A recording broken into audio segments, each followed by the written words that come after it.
Welcome to UFO Headline News with me, Heidi Hollis, where every day I aim to bring you the latest UFO reports and other interesting stories from around the globe. Today is Tuesday, January 23rd, 2018.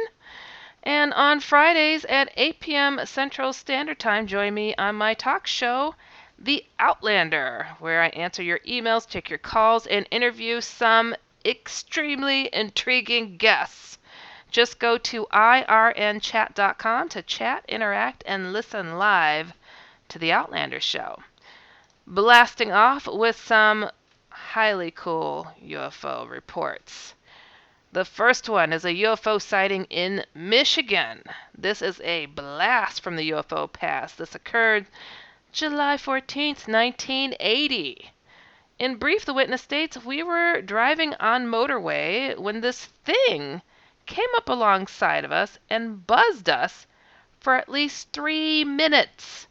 This was real. I always dig reading these totally unedited reports because their choice of words, or lack thereof of words, I just throw it in there. Okay. Okay, now they're saying it was in 1978. I was driving my lorry with my brother-in-law along the M6 motorway in the UK. Okay, this is like, something is like totally not put together properly here. But it's okay, I think. Something is goofy. Okay. It was approximately 7 p.m. in the summer, nice sunny evening. Our windows were down and traveling at 70 miles per hour. I caught something in the corner of my left eye.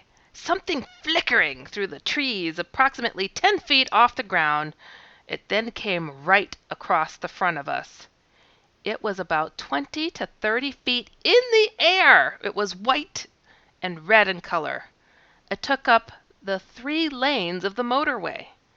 There were no windows, no doors, no wings, and no sound at all. Me and my brother-in-law were speechless. It stayed in front of us for approximately 45 seconds. It then went across the motorway and disappeared for about 20 seconds.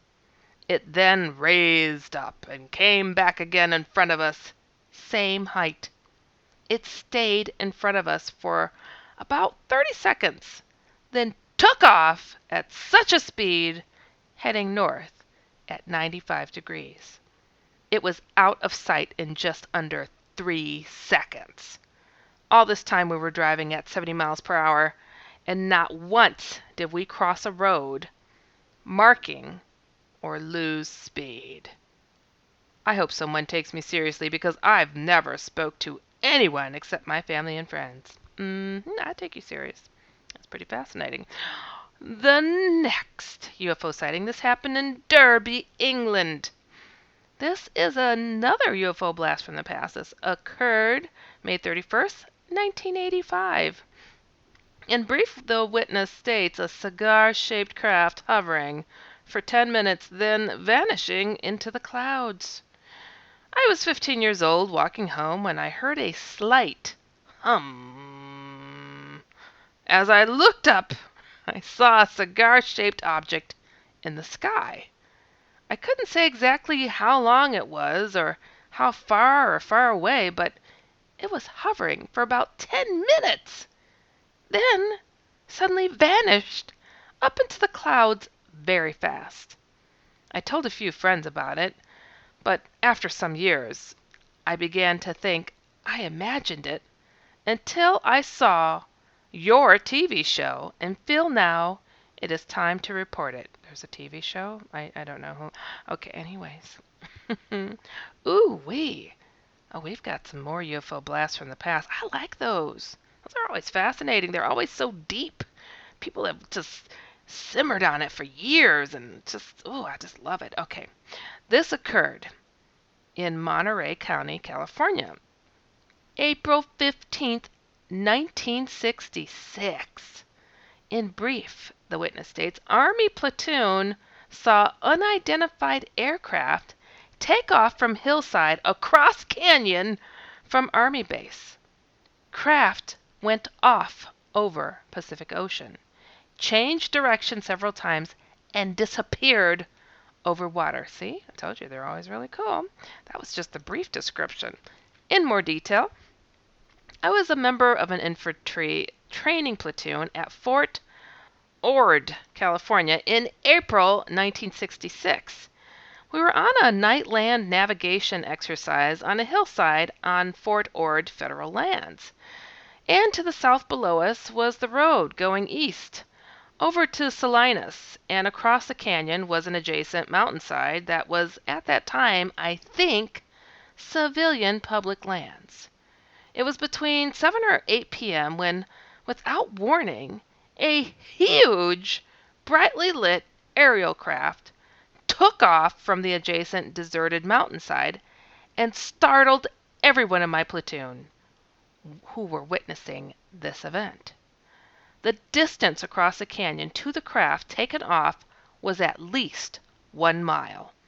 But whatever was taking place was clear and obvious and visible to everyone who was looking over in that direction. Everyone seeing this event commented at the time that whatever this event was, it was extraordinary and unexplainable. At the time, the adjacent mountainside had been dark, but when the aircraft took off, it was accompanied with a great deal of light, and there was some kind of loud roaring noise. The aircraft, which was brightly lit and had no identifiable shape, headed out in a straight path over the Monterey Peninsula. It went out over Monterey Bay and then the distant ocean. It seemed to change direction a couple of times as if it were piloted, and it eventually disappeared out over the water some distance from the land. But it took a long time, and there were some other aircraft lights on at the time in proximity to the craft we were watching. Everyone in the platoon stood for at least 10 to 15 minutes watching this event, and we all agreed we had all witnessed, as stated before, something unexplainable. I can say with some certainty that this aircraft seemed to be piloted as opposed to being some kind of missile. And it took off from public lands and not the Army base, so it does not seem likely that this was any type of military aircraft. I'm reporting this now, some 50 years later, with the idea that this event might be archived with any other unexplained events in the Fort Ord and Monterey Bay area during that time. My Army training unit was 1st Platoon, HHC, 2nd BN, 2nd BDE, Advanced Infantry Training, Fort Ord, California, March to May, 1966. So, if anybody's experienced something that can relate to this person's report, I'd say, hey, you found a friend. Okay. Moving forward, the next UFO sighting, this occurred in Matawan, Michigan, January 19th, 2018. Witnessed a red tennis ball-sized object flashing, predominantly red with silver flashes, coming from the center, hovering at about 4 feet off the ground. Witnessed with my grandson of 9 a red and silver tennis ball-sized object hovering near our driveway marker around 8 p.m. We opened the front door and watched it for approximately 1 minute, when the object instantaneously moved across the driveway and appeared by our mailbox. I asked my grandson to watch while I put a coat and some boots on to go investigate closer. I wasn't gone 30 seconds, and my grandson indicated it disappeared, but he thought it may have gone west down the street.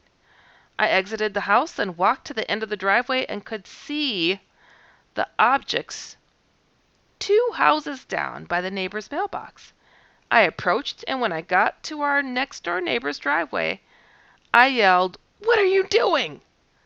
The object flashed rapidly and disappeared only to see it close to a tree about 100 feet away at a driveway that leads into a wooded lot. Then it was gone. The object never got more than 3 to 4 feet off the ground. I retrieved a strong flashlight and tried to find evidence in the snow, but was unsuccessful. My regret is I wasn't able to get any video or pictures. How does this happen? How does this happen? People go to the toilet with their phone, but they just never seem to have it right when they have these up close and personal encounters. And maybe that's why they have these up close and personal encounters, because the thing knows you don't have your freaking phone on you. Huh? Yeah, how about that? Going in reverse. But how bold to get on out there and go to confront that. Kudos. All right, the next UFO sighting happened in Davie, West Virginia. Wow, we got some more UFO blasts from the past. This occurred September 1st, 1982. Bright light and time distortion. Multiple witnesses. In more detail, an event from my childhood has stayed with me my whole life. I have tried to understand what happened to me for many years. It happened approximately in September of 1982. It was after dark, approximately around 9 to 10 p.m. My mother, my aunt, 2 cousins, and myself were in the living room when a very bright light hovered outside the picture window. We all remember the light getting brighter and enveloping the entire room. I remember it as if time itself stopped, like time itself started slowing down during the encounter. We lived on top of a mountain in a rather secluded area. All of us remember this experience, but have no memory of what happened after. Abduction. Okay. All of us have no memory of what happened after just waking up the next morning. Gosh, that's an abduction. I have always remembered this and other experiences in my childhood. More abductions. I started having night terrors in my childhood that has followed me into my adult life. Having difficulty sleeping for fear of something coming in my bedroom, taking me. I remember experiences where I would wake up screaming, seeing a 4-foot gray alien in my bedroom. Also of note, while my mother was pregnant with me, she and my father and grandmother remember being on a secluded road and seeing a UFO hover above the car with a bright light shining onto the car. This happened at night. They talked about this encounter for many years. I would love to get hypnotized when finances allow. I will update this report with the outcome of hypnotherapy whenever I am able to do so. Wow. That is, yeah. Sounds like you've got some things to uncover. The next UFO sighting. Black Triangle sighting in Port St. Lucie, Florida, January 19th, 2018. Red flashing lights, huge craft, no sound, over Port St. Lucie. In more detail, I went out to watch the rocket launch tonight, and about 4 minutes before the launch, I looked to the west-northwest, and there, in the sky, were 3 flashing red lights on this massive, silent wing-shaped craft. It flipped over like a pancake and kept moving slowly. Wow, oh, that's cool. I was with my folks, and we all saw it with our jaws on the floor. We all tried to get a picture, but none of them turned out. Come on now. What? Just grainy black photos, which totally sucks. Yeah, these things know how to hit it, right? The red flashing lights definitely did not look like normal lights you would see on any aircraft. They had a strange hue to them. Very pinpoint accuracy. The stunner was watching it tilt on its side and then roll over to the other side while Progressive presents Get pumped. Inspiration to help you do insurance stuff. Okay, time out. You're gonna let your budget be the boss of you? Take control with Progressive's Name Your Price tool. Tell us what you want to pay for car insurance, and we'll help you find options that fit your budget. Here's some music to get you pumped. Da-dong, da-dong, da-dong, da-dong, dang, dang. I hear your budget laughing at you. Oh, wait, that's just those kids laughing at me. Ignore them! Da-dong, da-dong, Progressive da-dong. Casualty Insurance Company and Affiliates. Price and coverage match limited by state law. While it was silently drifted to the southwest direction. Someone else had to have seen this thing. You can't miss it on a night like tonight, when there are very few clouds and could clearly see the stars, as well as other planes. We all thought the lights were very, very strange. No sound, huge, and triangle wing-shaped. Not that high up in the sky, flew over the homes that back up to a golf course. It was on the golf course side of the homes. Time 7:43 p.m. Location Point St. Lucie. Okay. Hope someone else saw it too. They ended. Okay. All right. Moving on. Ooh. Okay. Here we go. Oh, this is a big one. Oh my. Okay. All right. We're gonna do this. Right? Okay. Maybe we'll do the smaller one. Okay. UFO sighting in San Francisco, California. December 28th, 2017. I stepped out with my SP camera, saw more crafts, took pictures. Every morning at daybreak, about 6:30ish, I leave my apartment. I looked up and saw a big, huge face staring at me.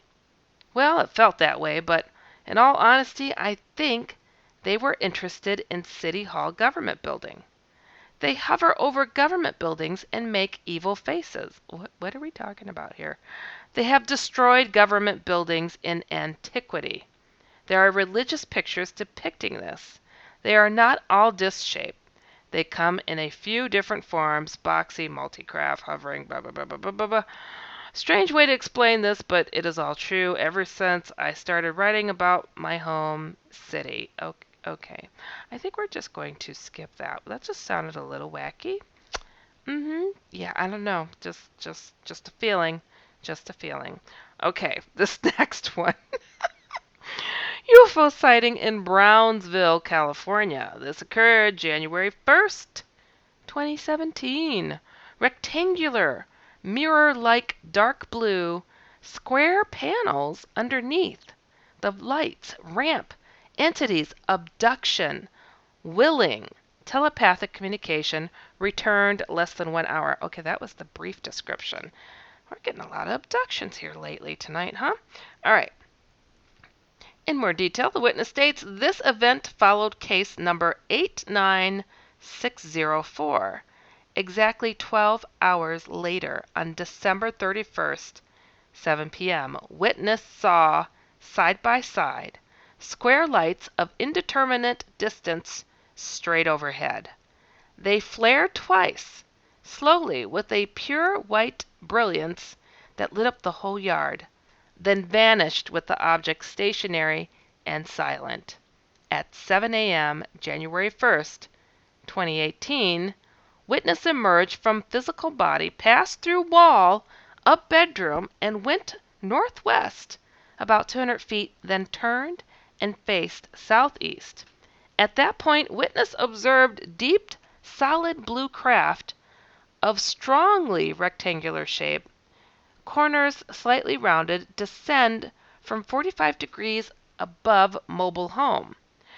It descended smoothly and quietly to stop and hover quite motionless about 10 feet above ground directly behind witness's bedroom. An opening appeared in bottom of craft and a ramp was lowered to ground. Witness observed twin panels set into bottom of craft, which could be possible sources of the lights observed on December 31st. 3 men in uniforms descended the ramp and came to the ground. Each wore a different color uniform.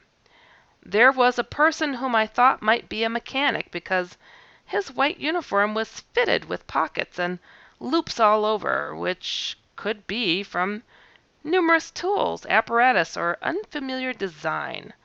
Another man wore red, and the man that I thought might be the leader wore a uniform of the same blue as his craft. If there were emblems or insignia, I didn't notice them. For once I approached to within several feet of the men.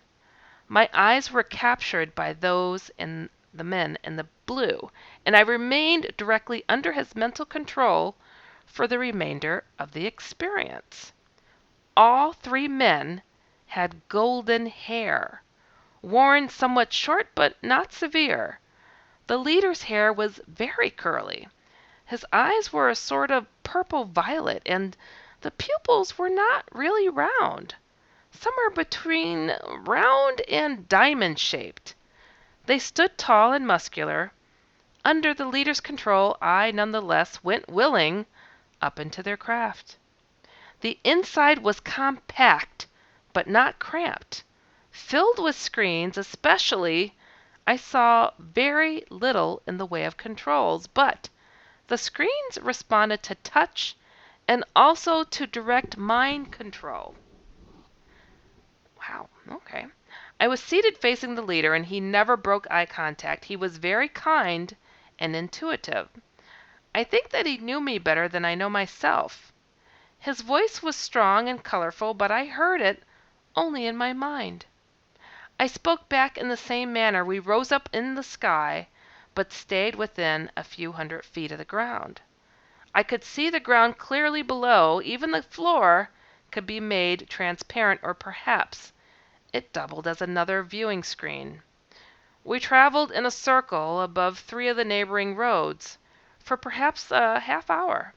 The entire time we spoke telepathically. I had endless questions. Well, I hope so. And the answers were often slow and careful. Much was told to me, but I can no longer remember anything except, "Does your craft utilize anti-gravity?" He replied, "That is what you call it. We have the ability to attract and repel numerous, all-pervasive forces." There was always a language barrier, because they were literally ages more advanced than anything I can imagine. All too soon I was returned, and they departed. I felt they would be back. The next day, my body suddenly began to reject a synthetic opioid prescription that I had taken for almost 9 years, following a head-on collision that put me in the hospital for a month. The withdrawal from this medicine is unbelievably horrible. I've never been so sick, but my mind is emerging from a drugged haze, and perhaps that is the point. Maybe those visitors knew what I didn't, or maybe just a coincidence. Perhaps, but it feels like they are here to help us out, if we are willing to be helped. Well, speak for yourself. Okay, anyways, I'm moving on. You know I love to give a nice paranormal story. Positive, negative, whatever comes my way. So here is a paranormal point of a story. And this one is entitled, "Don't Walk Late at Night in Mexico." Okay, anyways. This article reads, "I have been listening to your stories for a while now." They're talking to the person who owns this website. "Since then, I've been wanting to send you a story my dad told us about. I just couldn't find the courage to send it in, but I think now it's the right time. I'll tell you the story from my dad's point of view. Here it goes. I was about 19 or 20 years old when this happened. It happened one night in my village in Guanajuato, I don't know what that word is, Mexico." I'm so terrible. Okay, I was out drinking and playing cards with a couple of friends. After a few hours, I had gotten really late. I believe it was 12 or 1 a.m. in the morning. Anyways, I said my goodbyes and started to walk to your grandma's house. The night was eerily quiet and dark, But I was a bit drunk, so it didn't bother me too much. As I was walking up the path to get home, I felt as if something was looking at me. I thought it was just my tipsy state, but something told me to turn around. As soon as I did, I regretted that decision. This black dog appeared out of nowhere. I know it wasn't on the path or the neighboring houses. But it wasn't just that the dog appeared out of thin air. Its eyes were two round red lights. Ooh, sounds like a hellhound to me. It looked like two eyes on fire with no pupils, redder than firewood burning.